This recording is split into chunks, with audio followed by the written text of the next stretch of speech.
and welcome to the Grin Gets Real podcast. I am so excited to have you on here. I'm a big fan of yours. I'm sure we'll dive into that as we get going. Thank you for having me, Katya. Great to be here. Absolutely. So let's start with just having you share a little bit about who you are, especially just your transition from Moz to SparkToro, a little bit of that. Okay, sure. Yeah, let's see. I'm an entrepreneur, I guess, technically. Yeah. That used to be cool. I think forces have conspired to make that not so cool lately, especially in tech, but feeling deeply embarrassed about the successful tech guys these days. My background is I dropped out of university. I started a company called Moz, originally with my mom, Jillian. Oh, that's a fun fact. Yeah. Yeah, that business was in initially web design. It became an SEO consulting company, so search engine optimization, helping people get rankings in Google. And then in 2007, we launched software, and that sort of quickly took off, eclipsed the consulting business relatively fast, and we transitioned entirely to software. That company was known as Moz, initially SEO Moz, then Moz, and raised several rounds of venture capital. I was the CEO there for maybe 7-8 years, and then stepped down from the role in 2014. Okay. I stayed at the company another 4 years and then left / was nudged out, not escorted out by security, but not that far away from that, and started a new company the next day called SparkToro, which makes audience research software. And that's what I do today. I am the CEO and founder, but it's a tiny company. So whereas Moz was 200 plus people and offices in multiple cities, lots of venture capital raised, you're doing $50 million of revenue a year. SparkToro is very tiny. We're at about 1.5 million in revenue per year. There's only 3 people here. Our product's only been live about 2.5 years now. But the company is going very nicely, and I really love this experience versus that one.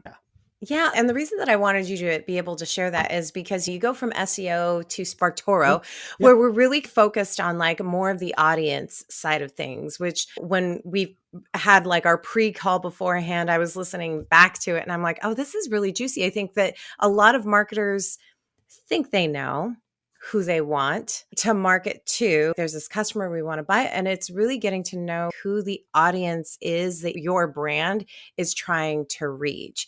So I'd love to hear from you just some quote unquote mistakes some marketers make when it comes to saying, hey, this is the audience that we want to go for. What immediately comes to mind is everyone thinking, and everyone being marketers thinking, okay, we need the buyer persona. This buyer persona is going to tell me exactly who I'm trying to reach. But that's not necessarily your audience. So dive into a little bit of just some common mistakes some marketers make when they think that they are reaching out to an audience. Sure. Okay. So a bunch of things in there, but let's see. At the broadest level, I think the core problem is that we think we have one issue when in fact we have multiple issues, right? So a marketer's job and a product creator's job and an entrepreneur's job and a company's job is to say, we make this product. It's great for these people who have this problem. Yeah. We're the Mars Corporation and we make Snickers bars and they're great for people who enjoy candy nougat with peanut. But they've done clever things, right? They have said essentially like Snickers we're going to treat that as not just a candy bar. We're going to try and treat that as something that fills you up when you are hungry and cranky. And that's kind of satisfies you. Right? And, their advertising has done that. They've essentially said, we're not just X. We are not just a chocolate bar with peanuts in it. Yeah. We are X for Y, which is when you have problem Y, we solve it with product X. And this is true whether you're my old company Moz. If you want to rank higher in Google and choose the right keywords and make your content good and find problems on your site, we are X for Y. Moz was not for enterprises, right? It did not help people with hundreds of millions of dollars or billions of dollars in revenue generally. We had some subscribers there. And it wasn't for people who couldn't afford to pay $100 a month, very small operators of small websites. It was for small business, mid-market, and consultants and agencies. That's who Moz served. And it was SEO for those people solving that problem. This is a great thing to do when you are building a product or a company, is to say, we're X for Y, and be very clear about that. One of the biggest problems I think that happens in modern marketing is a lot of business owners and entrepreneurs, I'm sure you've had this too, Katya, they say our product is for everyone. Yeah. We don't bias. We're not trying to only be for this, that's a recipe for disaster, for Yeah. absolute failure. I think that it is next to impossible to market to everyone, especially as an early stage company or a company with limited resources competing in a big field. If you come out with a candy bar that's chocolatey and has peanuts in it, you It's got not to for be everyone. extra wide. Yeah. Yeah. There's no other way to stand out in the market. Okay, so that's problem one. The second issue that I think you're discussing here is the problem of classic buyer personas. You say, okay, we're X for Y, and Y is, I don't know, email Ellen. And email Ellen has 2 kids, and she lives in Boston in the suburbs. She walks her dog every morning. She likes her Starbucks latte with almond flavor in it. What is the point of this buyer persona? What are we learning? I understand I want to create emotional resonance on my team between a real human being and this fictional persona and the product. But I think classic buyer personas are just completely broken. And when I look at the list of attributes that you're supposed to put on them and how people build those, I don't know, it really looks terrible to me. What my preference is, and what I think many marketers and companies would benefit from, is instead to say, here are the problems we are trying to solve. We want to know where to reach our audience. We want to know what messages resonate with. We want to know what hashtags they use on social media. We want to know what YouTube channels they subscribe to and what podcasts they listen to. We want to know what television programs they watch. And we want to know those things because if we know those things, then we will do this action. So don't tell me you want to know which TV programs your audience watches unless you're going to tell me, because we're thinking about making our own show, or we're going to advertise on those TV programs. Unless you have a great answer to why you need that information, I think it's a waste of time to go after it. I wouldn't put it in your persona. And then there's an A, that's the A problem. And the B problem with personas is they tell you about buyers, but not your audience. And for many people, these are 2 different things, and reaching your audience, the group of people who might care about the problem that you solve and could amplify that problem to people who could potentially buy, is as important or more important than going directly to the buyers themselves. So if you're doing marketing instead of sales, you want to market to an audience, not just to buyers. So I need you to break that down for me a little bit more, because I think that those are things that, especially, I'm a marketer. I'm pretty smart too, not to toot my own horn, but toot. But it is something that feels a little murky when you're talking about it. I'm like, don't I want my audience to all buy that? So what is that difference? Sure. So I would think about it this way, right? There are people who are in the market for a new laptop computer. Yeah. And then there's a large group of people who try new technology, are influential with their friends and family. They run tech review websites. They own the properties that rank at the top of Google when you search for laptop reviews, best laptops. Guess what? If you market to buyers of new laptops, you will not reach the CNET editorial team that always ranks number 1 for top 10 laptops of 2023. And that group is probably more influential on your sales than any group of buyers you might get. This is the difference between an audience and a buyer, right? So buyer is very focused, very calculated. If I said I only ever want to reach buyers of SparkToro, I would probably do 1/10 of the media and podcast appearances and speaking events and content marketing and social media marketing that I do, because most of the time I'm not even reaching. When I reach those people, they're not buyers of SparkToro. Maybe someday they could be, but they certainly don't fit an ideal customer profile. What they fit is an ideal audience profile. They are groups of people who care about and are influential to and among the people that I want to reach. That's the audience. I feel like you're speaking my language too, because as you're talking about that, my brain automatically goes to, that's a little bit of what influencer marketing is as well, right? Yeah, potentially.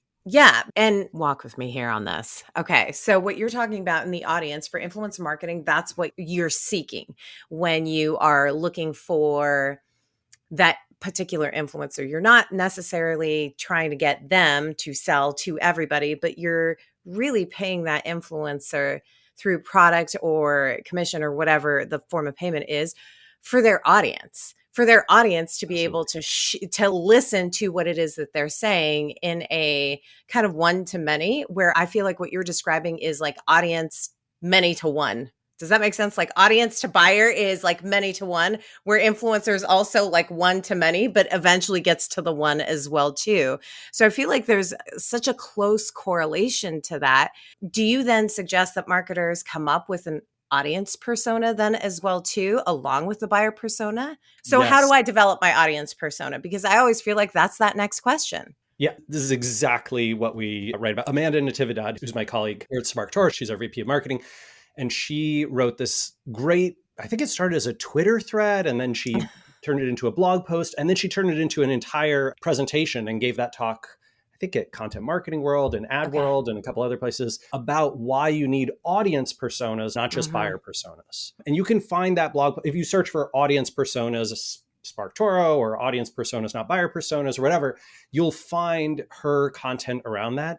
I highly recommend that. It's got a whole breakdown of a process. It's not that hard either. Like, it's very simple to basically say, oh, my audience are the people who not just might buy my product, but are interested in this content and conversation, are influential to the groups of people who might be buyers, are editors and journalists and gatekeepers and podcast hosts and YouTube channel hosts and all those kinds of things. So I get a little worried, kind of the fact that the word influencer is going away and the word creator is on the rise. Yeah. It has such a negative connotation. It's really weird what happened with influencer because it had a great reputation and then kind of went down the tubes. Anyway, but I like it because when I think of influencer, I think of person with large social following, usually on Instagram, TikTok, or YouTube. Yeah. And that's not really where I think marketing does well, especially in the X for Y world. What you don't care about is, oh, this guy who has six-pack abs and takes off his shirt on beaches around the world has 1 million followers. So what? Useless. Yeah. What I want is person who reaches my audience. Yeah. I don't care about 1 million followers. I care about 1,000 of the right followers. The people who subscribe to this newsletter are exactly my customer target. How do I find the newsletters that my audience is paying attention to? Not how do I find the newsletters with the most subscribers? And this is, I think, the challenge of the whole concept. Like, the paradigm of influencer has meant lots and lots of followers or listeners or subscribers, as opposed to audience that I want to reach. Yeah. I think that there is just this misinformation that is the key to reaching the audience. It's a numbers game, right? If they've got 1 million followers, and there's something to be said about, okay, great, like 1 million eyeballs have the potential of seeing whatever brand it is that you are. But that's also like the equivalent to me as like of a billboard. Like, just because the cars are passing by, it doesn't mean that the guy that's in the Honda Pilot is going to purchase or make that purchase. And he's not influenced, he's informed. Do you know what I mean? And I feel like when you connect with the audience, you're looking for the influence from what that information is passing.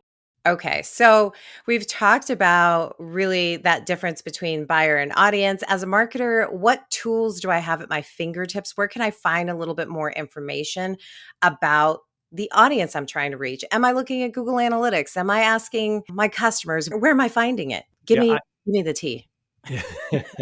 I like starting with surveys and interviews. Okay. Actually, in the reverse order. I like starting with interviews where I reach out to 50 customers over email and say, hey, would you have 15 minutes to jump on a call with me and talk about whatever our solution and the problems that you had, et cetera. I actually like doing this even before you launch a product, where you talk to people who have the problem and you ask them about how they're solving it now and what challenges they have and when they experience this problem, how they learn about new solutions, all that kind of stuff. You can and should also ask them, I think this is reasonable to say, hey, tell me about the sources of influence. What do you listen to or pay attention to learn about new things in this field? And then you can start to build that list. The other thing that you can do then is go validate that data with a survey. So you've had a bunch, you could have 5 interviews. It could be a very small number, right? You only have a few minutes or days or whatever. Okay, 5 interviews. And you heard from a few of those people that they said they have similar job titles or roles, or they have similar words and phrases they use to describe the problem, or they described to you a few places that they pay attention. Great. Now run a survey and try and validate that at scale. Try and see if you can get 100 responses, a couple hundred responses. And if you can do that, then you can start to have some statistical significance around data that you're gathering and some confidence in that data that it probably applies to a significant swath of the market that you're trying to reach. And then Katya, you know what the absolute best thing you can do is? So if you really want to find out what your audience pays attention to and watches and listens to and follows, you should go and learn how to do lock picking and how to disable a security system. Okay. And then you get the home addresses of all your customers and members of your audience, and you break into their houses, and then you steal their phone, right? And you get their unlock code. And then you look at sort of all the things that they watch and read and subscribe to and follow. That's a surefire way to really get the information that you're looking for. For me, I was worried that you were going to say go to their house and look through their trash. Also another method, but maybe not as effective and probably doesn't give you as much information. Yeah, you can't see someone's YouTube subscription. Yeah, you don't get their digital footprint that way. You don't get their digital footprint that way. There's a second option. If you are an ethical person who prefers not to violate the law and commit personal atrocities against people's homes, and that is a metric ton of human beings in the digital age put this information publicly online. If I go visit your YouTube profile, it'll show me all the channels you subscribe to, unless you've marked your account as private, which almost no one does. If I go to your Facebook page, if you've kept it public, I can see all the groups you're part of, all the people that you follow, all the interests that you've mentioned. If I go to your LinkedIn page, I'll see all your posts and all the things that you're part of and who's in your network. If I go to your Twitter profile, I'll see everyone that you follow and your followers and the hashtags that you use. Yeah. All this data across all these networks is public, and you can crawl it just like Google crawls it. So Google gets all this information. They don't build it in a way that you can see it, but they do build it. And what Casey and I saw, my co-founder at SparkToro and I saw, is we saw some really smart agencies and consultants and even in-house providers who would build crawlers to go get all this information about all their customers. Yeah. So they'd say like, hey, go find all of the directors of IT services at mid-market companies on LinkedIn. And then we're going to download all the data that we possibly can about them. We're going to crawl all their profiles and see who they're connected to, yada, yada. Now, you're talking 2 or 3 engineers for a year's worth of work. Yeah. And so Casey and I thought, what if we just built that for the whole internet? And that's what SparkToro is. Small undertaking. It's difficult. Like, it's a pain in the butt to do, but we're not doing any AI or machine learning, or it's not that complicated. Like, it's very straightforward, right? We go and we crawl public social profiles, only the ones in English right now. And we try and connect them up so we could be like, oh, here's Katya on LinkedIn, and this is her LinkedIn profile, and here's her Twitter profile from that, and here's her website, and this is her podcast. And then we aggregate and anonymize it. So we don't have names, we don't have email addresses, we don't show any personally identifiable information. We exclude discriminatory stuff. So we don't collect, for example, ethnic or racial data. We don't collect religious data, like that kind of stuff. But then we build this giant graph that you can just search over. So you can say, hey, show me what podcast hosts in California pay attention to. And we're like, oh, yeah, no problem. These websites are very popular among podcast hosts in California, and these social accounts are followed by them, and these YouTube channels are subscribed to by them, and these podcasts, blah, blah, blah, blah, blah. And that data is very helpful because instead of having to wait 3 months, 6 months to design and build a survey and go ask your audience, you can sort of just get that snapshot at a glance in 5 seconds, 6. Yeah. I think I can wait 6 seconds. That's doable. I do appreciate also that you mentioned that you anonymize that, because at first, and especially nowadays, I think there's this knee jerk to wait a second, like you're invading my privacy. Yet I am also, it can feel that way. I'm not saying that you are, but it can feel that way. Because I know there are a lot of people. My husband's a really great example. He just deleted his social apps from his phone. They're asking for too much information. Like, how can I protect myself? But I also think that probably feeds into a specific audience too. Does, an account manager California typically have a social following? Something like that, I would assume, could definitely feed into your audience. But anonymizing means that you're not looking for Nick Allison from West Sacramento, California, that lives in, I'm not going to give my address, but you know what I'm saying? That's true. There are lots of tools that exist out there that will let you go get information about individual people. I don't honestly think this violates privacy. If you think it violates privacy, the job is yours to go to your Facebook and mark it as private, or your That's Instagram true. and mark it as private. A lot of people don't want privacy. They want to be discovered, want their Mhm. information public. I want my information public. The information I put on the web, on my blog and my Twitter and my LinkedIn and my Reddit account, that is intended to be public. I want that because it brings benefits to me. Right? Yeah. I'm not sacrificing something. I don't need privacy from the things that I intentionally put on the web. Yeah. Some people, I don't know, seem to be confused about, I tweeted this, but I don't want anyone to know that I tweeted it. Then why'd you tweet What? it? You can't have your cake and eat it too. There does have to be a certain decision when it comes to what it is that you're posting out there. And it's true. Like I want certain things to be curated for me. I'm a TikTok user. I know that the algorithm is looking at how long I stay on a video. If I like the video, if I share the video, like I'm trying to feed it. So I'm crafting my own experience. So I And could, yeah. TikTok is a great example of this, right? It's become incredibly popular at a time when people say they care about privacy. But TikTok is a keystroke logger. It knows every Mhm. app you open on your phone. It knows everywhere you go geographically. It can record audio even when it's turned off. And all of that publicly, right? They haven't been shy about this. They were initially shy. Now they're not. They're like, no, They're this very goes to the open. Chinese Communist Party. Like they get to mine your data. They get to see everywhere that you go on the planet, wherever your phone travels and what you say around your phone and blah, blah, blah, blah. And people are like, yeah, it's bad. It's privacy invasive, but the videos are fun. So I'm going to use it anyway. That's where I'm at, Yeah, sadly, but right. it's true. I think But it's true. Like you can build an audience from I'm feeding into what you don't. guys are aggregating, I guess is what I'm saying too. Yeah. We actually don't crawl TikTok intentionally because both for the privacy violation reasons, because we think it's just too, like Facebook is on the border of, ooh, that's a little privacy invasive. And TikTok is like 100 times worse.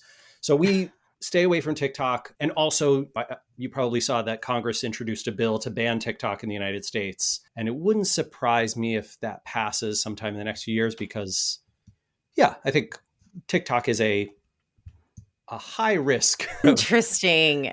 Interesting. Now, I don't know if that's part of your predictions. We don't want to skip ahead because I Okay. do have a couple more questions for Yeah, you let's in go ahead. regards to finding that right audience. So we've talked about like how to gather the audience, right? SparkToro is a really great example. Interviews, surveys to validate those Yeah. And interviews is to be clear, I don't like just purely self-promoting. So SparkToro does have a couple of semi-indirect competitors that I would recommend for folks. So if, for example, you know about a website that your customers visit a lot, you can go to similarweb.com, plug in that website for free, and it will show yeah. you a bunch of other websites that are frequently visited by visitors to that site. You could plug in your own site, a competitor site, a media property that you know, an email newsletter that people subscribe to, whatever, right? As long as it has a web address. You can use a tool called Helixa.ai, or Brandwatch has an enterprise version. It's very expensive, but very good. And there's a tool called Audience with an S. Mhm. All of these are good places to go try and learn more about your potential audience. For sure. Certainly recommended. So there's options out there. There are options. So I guess we're saying take it from the horse's mouth, like the actual customer. And then there are other tools that can help amplify that as well for you too. One of my questions for you is identifying the right audience. And this may sound like a ridiculous question, but is identifying the right audience something that you're consistently trying to evaluate? Or is it more of a, okay, I started my business, I started my brand, I know who my audience is, I should never like gut check that again? Like what's your advice? I really like the methodology that, I don't know if Claire Solentrop and Georgiana Laudy from Elevate Partners, but they Yeah. they do great work around this stuff. They've actually helped SparkToro. We use them as consultants. They have this methodology where essentially twice a year, they go and survey SparkToro's kind of best customers for us, meaning they look at who uses the app the most, who's running the most searches, who's getting the most value, staying with the product, upgrading their service, all that kind of stuff. And then they survey those people and they look at how that audience changes. That's what I would Love it. recommend doing. Even if it's only once a year, even once every 2 years, but just validate, oh my gosh, It's still look, there. yeah, 2 Yeah. years in to what we assumed was our right customer target, we're actually finding that more people like X or Y are doing X with our product. And the people who we initially identified are actually only a third of our best customers now. Yeah. Hey, we should think about also serving this market or pivoting some of our messaging or finding out where else these people hang out. even if you find a group of people who, hey, it's a smaller group, but it's new, maybe that is worth an extra marketing effort. So I think it's not necessarily a gut check. What I'd say is it's finding new opportunities and I like expanding your that. opportunity. No, I like that. And I like that you said that it should be something that you're doing maybe twice a year, once a year, I don't know, every 2 years. But either way, there should be some sort of cadence that you're evaluating so that you are finding those new kind of opportunities, which I think, especially nowadays, it's so key with the digital landscape changing. Like people evolve. Like you don't know what that next frontier is. So maybe some of your audience is now moved on to, I don't know, more social stuff, or maybe Reddit is the new thing, or maybe they are now shopping more on Amazon. I don't know what these changes could I have this potentially be, but it could be that. so I have a little like alert set up, right? We call it audience tracking in SparkToro, but it's basically an alert and it says, hey, show me everyone who follows one of SparkToro's social accounts or my personal social accounts Yeah. and tell me what's going on week to week. So I'll see, oh, this new podcast was really popular with my audience last week. Mm. Oh, this new phrase in people's bios is rising over the last 6 weeks. Huh. Interesting. That might be a new customer target for us. Or maybe these are people who've discovered SparkToro. Let me go see if any of the people in our customer database have those same job titles and roles. Because if so, maybe I want to try reaching them. I like having this just general, almost like a passive, hey, Rand, here's something you might not have been thinking about, but probably should. Or here's an opportunity for you to do some little bit of marketing. I don't know, use a hashtag that they're using, or use the same word or phrase that they're talking about, or create content around this topic, whatever it is. Yeah. No, I love that. Now, do you think that evaluating or not evaluating, but do you think that the focus on the right audience is B2B, D2C, it's any type of business? Is this advice something that a D2C brand is going to also execute in order to just find the right audience as well too? Yeah. So interestingly enough, the same fundamental principle applies. Hmm? What tends to be different is what those behaviors and demographics and sources of influence and changes look like. So for example, we have a lot of customers who are in D2C and Yeah. e-commerce and retail, that kind of stuff. And they often see things that are trending more around product attribute changes, popular Okay. hashtags in their field, popular topics of conversation on social media, Okay. new website or social account that's rising in influence, and less of the like job title and role and what the business conversation is around that stuff and how they apply that data to their job or whatever it is. Yeah. It's a little different for each one, Yeah. but the only time it doesn't matter, there's only one kind of product it really doesn't matter for. If you are a consumer brand that's already giant and your goal is to reach everyone, you advertise on the World Cup. If you Okay. were an advertiser at the World Cup, this kind of audience research probably not useful for you. Like you're Yeah. just too big. You're trying to reach everyone. If you're Netflix, right? Meh. Yeah. It does. If you're H&M, this probably doesn't matter all that much. If you are Interesting. selling B2B software or you're selling fly fishing equipment direct to consumer, this matters a lot. I love it.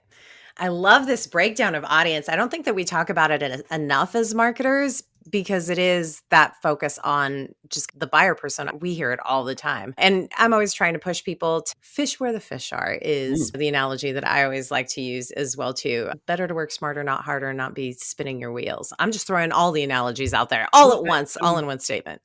I'm completely with you, Katya. We have this super weird thing we do at SparkToro called chill work. You can read about it on our site, but we try not to ever work more than 30 hours a week.